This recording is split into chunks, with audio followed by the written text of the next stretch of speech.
I can 100% genuinely say that this was a good episode of My Hero Academia, and that makes me so freaking happy. Like, I could tear up, honestly, just thinking about that, because this episode had scenes that I have been patiently anticipating since I first read it years ago in the manga. I've been anticipating to see it animated, and to see that they did the Sadman Parade scene for Twice, and also the Redestro stuff at the end of the episode justice, makes me so unbelievably happy. I don't know how to properly convey it.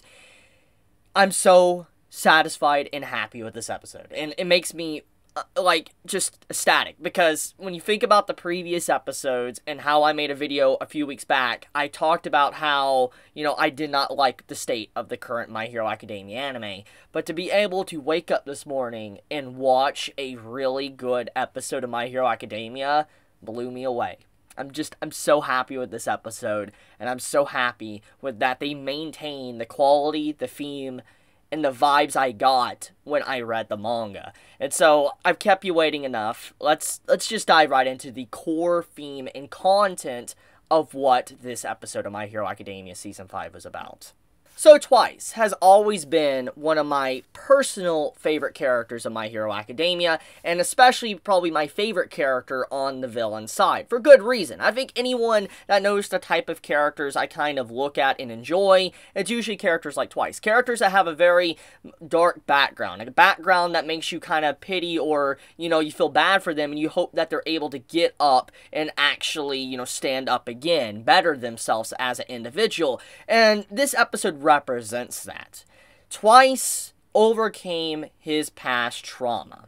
Everything about the situation is incredibly realistic, but it also shows, once again, the main theme, the vibe of what Horikoshi Sensei was trying to convey to the audience when he wrote this arc a while back. And that is the fact that what really is the difference between villains and heroes. And that is something that My Hero Academia has been trying to dabble in for a very long time. Ever since really the beginning of the story, it's constantly brought up the main question: what is the difference? Obviously, one side is evil, one is good, but obviously society defines these lines, these laws, and it defines what is inherently bad and what is inherently good. And we have seen through countless stories that, some characters are villains because of circumstances. Some bad things happen to where they eventually just stumble, and bad things continuously happen, and that they can't dig themselves out of that hole. Gentle is a good example of this. If you remember Gentle from the previous season,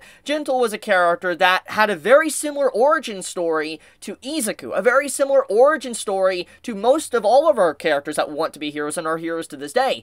But he just was unlucky. He made a mistake, he injured someone, and eventually he lost all his chances, cast it aside, and he just wound up being a villain. And that's kind of one of the big things that My Hero Academia has constantly tried to show, is that it just takes one bad day,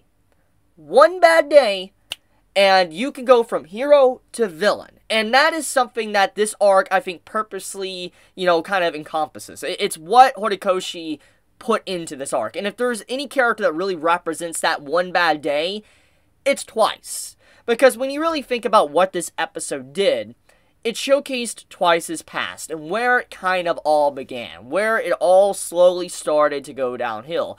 He made a mistake. He accidentally was driving his motorcycle, and someone walked in the road not paying attention, and he accidentally hit them.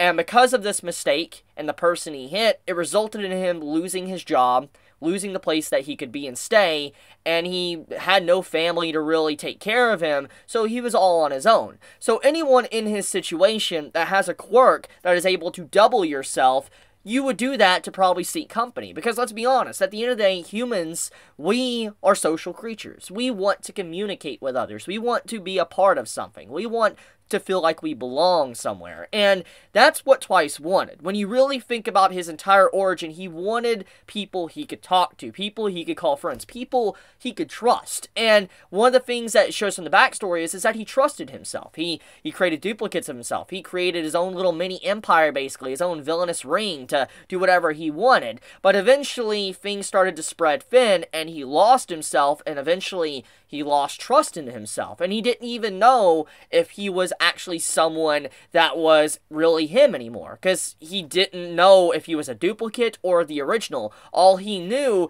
was that if he was to potentially take a lot of damage, that he might disappear. So he constantly covered himself up, tried to stop himself from taking any injuries or get hurt anyway, because he did not want to disappear.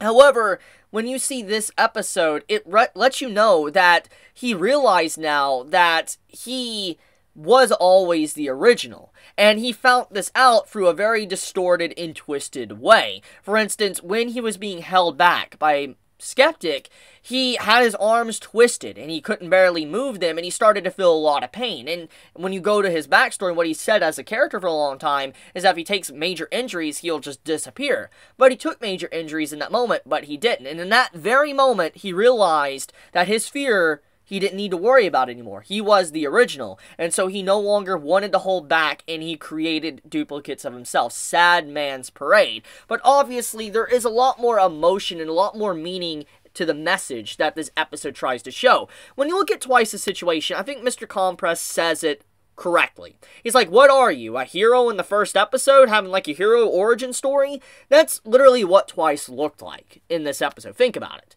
He, a broken man, got back up when the odds were stacked against him, stood up to his opponent, and stood up to defend his comrade, his friend, to be able to save them. Honestly, if that doesn't sound like a hero story, I don't know what else does. And that's the funny thing, is that once again, this arc tries to paint the villains in a very different light. It paints the villains as, you know, they're human. They're not just villains. They have emotions. They have connections. They have, you know, people they want to protect. You know, that's the thing. A lot of people think that a villain in a story are just people that want to cause chaos. They want to destroy things. They don't have any attachment or care for others around them. But it's been clear as day, at least from the League of Villains, that they do care about those around them. They do have emotional attachment. You see it with Twice and Toga. And we even see Shigaraki display this emotion of care and attachment to those around him. I mean, recently, a lot of different scenes, but mainly when the scene he talks about how Garan was captured and held hostage by Redestro, he got angry for Twice.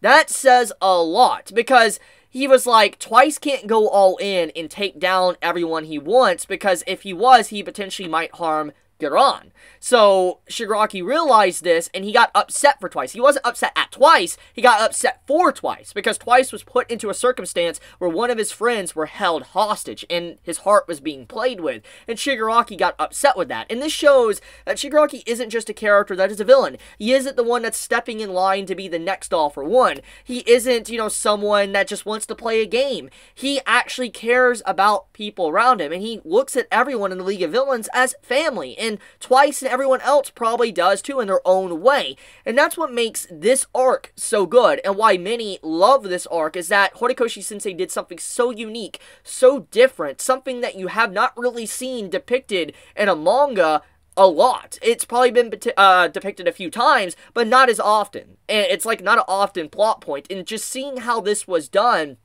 is what makes it just so good, is that you see them for what they really are. They're not just evil. They have goodness inside of them.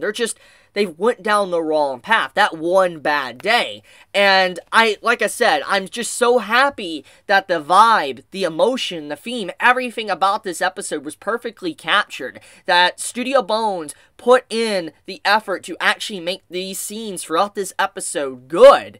And I couldn't really ask for more. I mean, seriously, I know there's going to be those that are going to look at this episode and just squint at it and say, obviously, this is bad, and I do agree. Could this episode have been better? Yes, I do. I don't think anything is perfect, and I think everything can be improved on. I'm going to just be honest. However, if we put aside our bias, we put aside our hatred for the previous episodes or our distaste for the previous episodes or Season 5, and you look at what this episode really offers, what it truly is being presented to us as the audience, it's a good episode. It is. Like, there is a lot of care put in to a lot of scenes throughout this episode. I mean, the whole Sad Man Parade and the emotions I got from it was very reminiscent of when I read the manga. The voice actor of Twice really went in. you also have the stuff with just how the music really gave that nice vibe, that tone as well. It was a perfect fitting song for Twice a Scene. But obviously, I'm just talking about one individual scene. I'm not talking about a variety of other things that happen throughout the episode. Let's get into Redestro. Redestro's scene was also excellently done. Like, it was beautiful. And I dare say the entire sequence with Redestro confronting Shigaraki and him trying to swat at Shigaraki was the best animation sequence of the entire episode. It was beautiful. And I love how that tone of Redestro was really just got across properly, because you got across that Redestro is a dangerous entity, and he does have a lot of weight to why he's doing what he's doing. He feels like, you know, he's entitled to potentially be the next ruler of the villain side, because it's like his weight, his bonds in the past. So, you know, he is someone that comes from a family that tried to offer freedom for others, so why should this little squirt Shigaraki be someone that should replace, you know, these villains that have been around for a long time and have a lot of reason, a lot of motive to do what they do? And that's a big deal right there, is that I love how Redestro was really given a lot of emotion, and we get to see how intimidating he is when he's just looking at Shigaraki, trying to judge him as a person and ask him a question about, like, you know, have you ever heard about the Quark story, about the boy and all that, and how, you know, he was used as propaganda to kind of give the name Quark to everyone, and instead of kind of representing everybody as a personality, it was used to lock people up and kind of shove it to where they weren't able to properly use their quirks in society. And so I love the entire way that was explained. It gave a lot of character to Redestro. It gave a lot of kind of motivation and why he's doing the things he's doing, why he's standing up to the League of Villains. I love it. And so the big thing I just want to say is that Studio Bones, they did a really good job with this episode of My Hero Academia. I really am happy. And I'm just so happy I could say those words. Because, as I said, I don't like hating on My Hero Academia. I'm a fan. I'm a huge fan. Like, I have the entire series behind me up on top of my shelf here. I have the entire manga collection. I love this series. And I don't like putting down the product, but if you're a fan, you will say how you feel if it isn't going the right way. And I'm happy as a fan, just putting aside my reviewer self right now. As a fan, I am just so happy that I'm satisfied with this episode. It was a good episode. I know not everybody is going to be on the same page as me. I know there's probably going to be a lot of people that are either going to be like, this is a bad episode. Because, yes, if I was to cross-check and look at individual panels side by side, yes, there's probably going to be things that are inferior in the anime in comparison to the manga. I will not deny that. However, like I said, if you look at the core point of what this episode was, it did everything justice. It did have life to it. It didn't feel lifeless. It was everything I wanted. So yeah, just the main point I wanted to get across, I had to talk about this episode because it incorporated one of my most anticipated scenes, and I'm happy. I'm happy it was done justice. I'm glad Studio Bones put a lot of passion into it at the very least, and I can't wait for the upcoming episodes if they continue to maintain that level of passion and effort in individual scenes. But before I wrap this up, though, there's a few things I do want to say. Firstly, probably once this video is uploaded, you're going to see me probably streaming. I want to be streaming a read-through of Dandadan, which I promised yesterday. I'm a little bit probably behind on schedule in terms of maybe doing the read-through today, but it is still happening. So once this video is uploaded, I probably will be streaming on YouTube. So if you are interested and you want to join me on my read-through, please navigate. It's there. I will probably have the social media link or whatever, or like the link to the live stream on social media, and you probably get to see it if you go to my YouTube feed and all that. But yeah, just wanted to let you all know if you're interested in joining the live stream. But be safe, everyone. Have a wonderful day or night wherever you live. Stay healthy. If you enjoy my content, please subscribe. If you got this video, please leave a like. And with that, Chibi out.